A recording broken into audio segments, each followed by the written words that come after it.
Muqaddas kitob so'zlamoqda dasturi. Aleksey Alekseyevich, Mariya Amerikadan shunday savol bermoqda: agar masihiy odam chin dildan Xudodan qo'rqsa va gunoh qilishni istamasa, u Xudoning qudrati bilan g'alaba qozonishga va Xudo uni jiddiy gunohlardan va yiqilishlardan saqlashga ishonch hosil qilish mumkinmi? Stiv Lawson va Shoh Dovud bilan bog'liq holatlar insonni o'ylantiradi.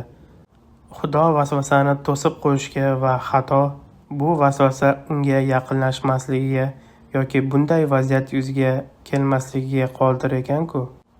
Unda nega u o'z ishini va farzandlarini himoya qilmaydi? Bu yerda bir nechta savol bor. Men aniq ismlar haqida gapirishdan boshlamoqchiman. Gap shundaki, biz aniq bilamizki, kim u. Biz Dovudni bilamiz. U haqiqatdan ham najot topgan odam edi va shuning uchun u yiqilganida biz uning tavbasini chuqurligi va jiddiyligini ko'ramiz. Shuningdek, Xudo uni tiklashini ham ko'ramiz. Aslida Xudo uni mening yuragimdagi odam deb aytgan, chunki u Xudoning istaklarini bajargan. Bu biroz boshqacha holat. Lawson haqida esa biz aniq bilmaymiz. Uning qalbida nima bo'layotgani va Xudo bilan qanday munosabatda bo'lgani bizga noma'lum. Shuning uchun biz buni hozir muhokama qila olmaymiz.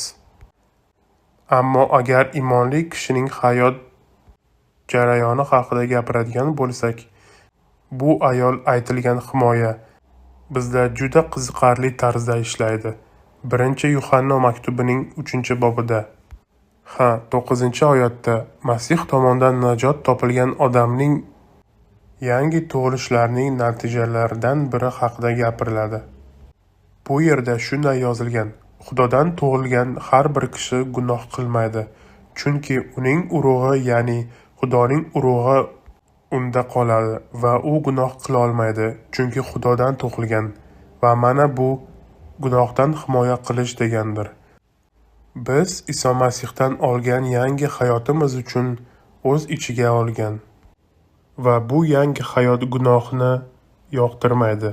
U bizni mukammalda yashashga o'rgatadi. Isoga yo'naltirib, xochga bo'ysungan holda uni ko'proq tanib bilishimizga undaydi. Shu bilan birga iymonli insonda eski gunohkor tabiat ham mavjud bo'lib, u yangi kimligi bilan ko'rishadi va uning fikrlash, his-tuyg'ulari, istaklari va harakatlariga ta'sir o'tkazishga urinadi. Shuning uchun bu kurash har bir iymonli hayotida davom etadi. Shuning uchun biz yangi ahd ko'p joylarida bu kurashni tasvirlaganini ko'ramiz. Bu birinchidan. Ikkinchidan, 1-Korintliklarga 3-bobida men sizlar bilan ruhiy odamlar kabi emas, balki jismoniy va go'daklar kabi gaplashdim deyilgan. Ibroniylarga esa shunday yozilgan: siz allaqachon ustoz bo'lishingiz kerak edi, ammo sizlarga yana boshlang'ich ta'limni o'rgatishimiz kerak.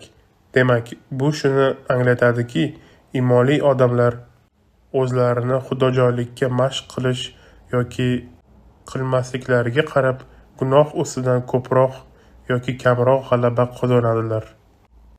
Ammo bu Xudoning iymonlining barcha jismoniy istaklarini avtomatik ravishda bekor qiladi degani emas. Bu kurash jarayon va Xudoga itoat qilish davridir. Xudo buni insonning o'z mas'uliyatiga qoldiryapti, chunki aynan shu jarayonda biz Masihga o'xshab boramiz. Muqaddas kitobda shunday deyilgan: sizlar tushgan vasvasaga boshqalar ham duchor bo'lgan, ammo Xudo sodiqdir. U kuchingizdan ortiq vasvasaga tushishingizga yo'l qo'ymaydi. Bu mutlaqo haqiqat. Xudo bizning sabrimizni sinash uchun odamlarni hayotimizga kiritadi. Agar inson chinakamiga Iso Masihni bilsa va undan tug'ilgan bo'lsa, u albatta gunoh ustidan g'alaba qozonadi. U yiqilishi mumkin, Dovud kabi qoqilishi mumkin, lekin hech qachon unda qolib ketmaydi. Ya'ni u g'alaba qozonadi. Biroq bu doim tekis yo'lda yuradi degani emas-ku. Qara, biz g'alaba qozonadi deganimizda bu shaxsiy harakatimizni anglatadi. Bu avtomatik tarzda g'alaba beradi degani emas.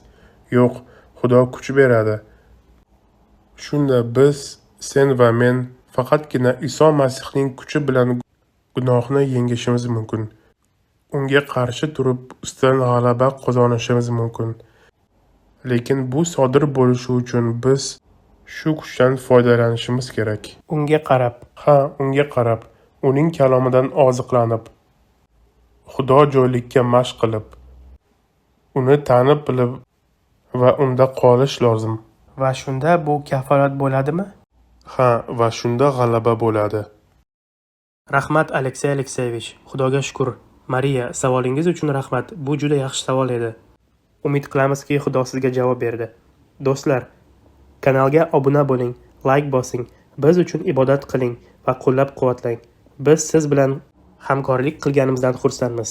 Bugunga shu edi. Xudo sizni asrasin.